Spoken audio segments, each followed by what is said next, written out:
It's the Bold Republic Radio Show. My name is Glenn Woods. Thanks for joining me. All the way down to Cheyenne, Wyoming we go right now. Maureen Bader breathlessly waiting by, our ace crack reporter at Wyoming Liberty Group, to give us the latest update on something that happened. Maureen, just, what was it, yesterday that this story broke about Medicaid expansion, or Medicare and Medicaid mixed up? Which is it?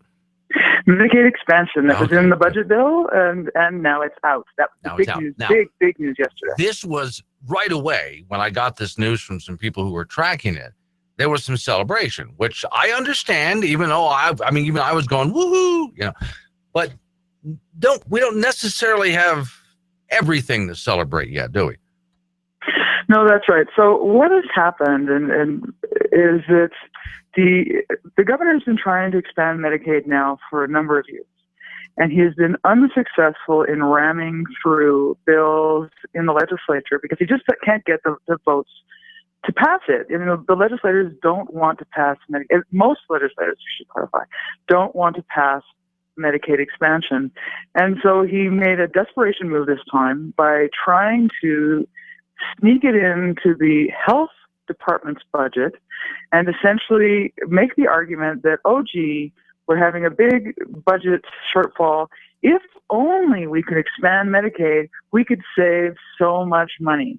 But I'm very happy to report that the legislators here in Wyoming, enough legislators on the Joint Appropriations Committee here in Wyoming, rejected the call to expand Medicaid, and it is now out of the budget. Okay, so what are the governor's other options? Because this thing is never done that easy.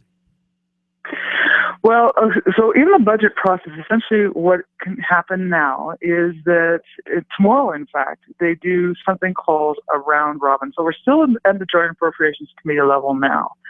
Tomorrow, what will happen is that they'll go very quickly through all the recommendations that they've made for every agency budget and capital construction, and they'll start sort of trading back and forth to see how they're going to actually cover off the shortfall. Because what Representative Harshman from CASPER essentially did at the beginning of this process last week was to say, okay, we have got the governor who wants to spend an additional roughly $466 million from the rainy day fund. But let's say that all of the money that the governor wants to spend is actually going to come from general funds. So what that means is that we need to cover off about roughly $466 million from the general fund. So where is all that money going to come from? That's how we started out. Actually, that was on Monday. This is how this started out, or Tuesday rather. So of that $466 million, they actually got it down to about $400 million on Tuesday and down to $395 million today. So and today is essentially the last day. So you can see that they've got some serious problems that they're going to have to figure out. So once that's all done, now the committee will make the budget bill, and that budget bill will go to the legislature, and the legislative session, the legislative budget session here in Wyoming starts on February the 8th. That's when we start looking at all the bills. Now, the budget bill itself probably won't get discussed right away because the session lasts for 20 days roughly. So it's going to go to about March the 4th. And typically what happens is that it takes a week or two for them to start talking about the budget bill. And I'm sure there's some sort of leadership strategy there to try to, ram their own preferences through. So what they'd like to do is wait to kind of the last minute. So then typically what faces legislators who want to talk a little bit more about what have been spending hikes in the past, the legislative leadership will say, well, gee, if we talk about this for longer, that means we're going to be here all night. And I think legislators this time are going to just say, okay, well, you're going to be here all night too, because we're going to actually go through this a little bit more carefully. So what can happen now in terms of Medicaid expansion is that someone can bring an amendment to the budget bill once we start talking about it, and then that amendment will pass or fail. And so say the amendment fails and we still don't have Medicaid expansion in the budget, what someone can try to do is attach a budget footnote someplace in the health department budget probably, which would expand Medicaid. And then that would have to be voted on, and that would pass or fail. Now, you remember the Next Generation Science Standards, I think this was back in 2014, were defunded with a footnote in the budget bill. So this is sort of what I'm talking about. It's a legislative strategy that in-the-know legislators can use to drive forward policies that they want to have achieved. And if none of that works, the last thing that they can try to do is put it into what they call a Section 300 in the budget. And that's typically what's called a budget balancer. But they sneak a lot of stuff in there. Like, for instance, what they did in the 2015 supplementary budget was say, gee, we've got all these great projects at the University of Wyoming, for instance, that we want to continue to fund, like the golf course irrigation, for instance. Let's stick that into a Section 300. That was actually Section 345.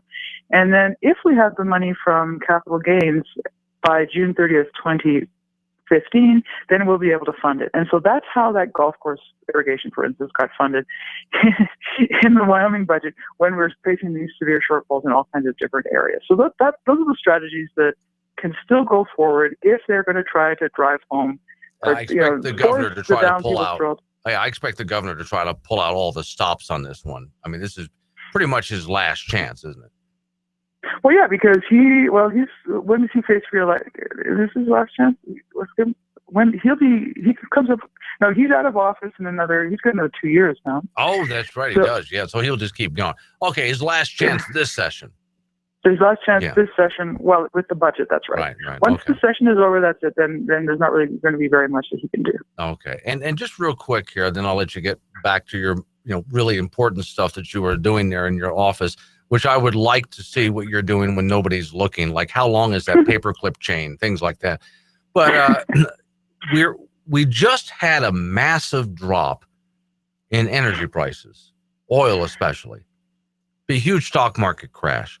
Is that resonating through the halls of the Capitol right now? Are they talking about that? Well, in fact, today, when in the Joint Appropriations Committee meeting this morning, someone was talking about how Wyoming Oil is selling now in the single digits per barrel. So you got to remember that all of this talk, just even from the January consensus revenue estimating group that dropped revenues further still, it doesn't mean that that's the last drop in what we can expect in revenues for not the next biennium, that's what it is we're talking about right now, but even this current fiscal year. That in the January credit report, the funding for this current fiscal year, which ends on June 30th, 2016, actually dropped an additional $30 million. So the governor had to find not just $160 million in savings, but $192 million in savings. The same thing has happened for the biennium. Yeah. The amount of revenue that they're expecting has also dropped. So not only are you looking at continual falls or continual reduction in the amount of money that the government thought they were going to have to, continue their spending party into the next biennium, but you've got we just know how far this is going to go. Right. So hey, this is a perfect time to renovate the Capitol. Okay, and let's make sure we're over budget. All right. Well, in fact, that's something that's likely to come up because, of course, each year the government is supposed to put forward $37.5 million in funding to continue to put money into the savings account to pay for the Capitol renovation. Both of those amounts were in that, what I was talking about before, that Section 300, that if the money is there, that means they're going to be able to spend it. Well, they're pretty sure that the second contingency, so there was a 2015 contingency amount, and there was also a 2016 contingency amount. They're pretty sure that all of the funding in the 2016 contingency is gone. So $37.5 million of that was the Capitol. You had another, I think, $2 or $3 million for the golf course. The government golf course, got to have that, and the swimming pool and all those other really important roles of government. All of those things had to be funded. So now what the governor is saying is, well, we still have this 37.5. Here we've got 165 million in AML funds that have just sort of dropped out of the sky. Well, here let's do all these things with the AML. I mean, he's already spending money, more money. He's spending money that he doesn't have. We don't even have those AML funds. He's only expecting to get them for 17, 18. Yeah. He's already figured out where it's all going to go. And, of course, part of that has got to go to this Capitol renovation. But not only that, so you remember that the governor drew a line in the sand back in the summer saying that the Capitol renovation project will not go over $300 million. But Senator Tony Ross yesterday already said that he's going to bring a suggestion forward for the tourism budget that had to do with the capital renovation project. And I know what he's talking about, and that's this great big tourism, nice to have spending spree that they have planned there that would take the budget over that $300 million. So I'm sure what he wants to do is try to hide that in the tourism budget. I've already talked to a number of legislators about that. That's just a way to hide cost overruns, and there's no transparency then if they're going to start shifting off these extra costs to other agency budgets. Maureen, thanks for coming on at the last minute. I appreciate it.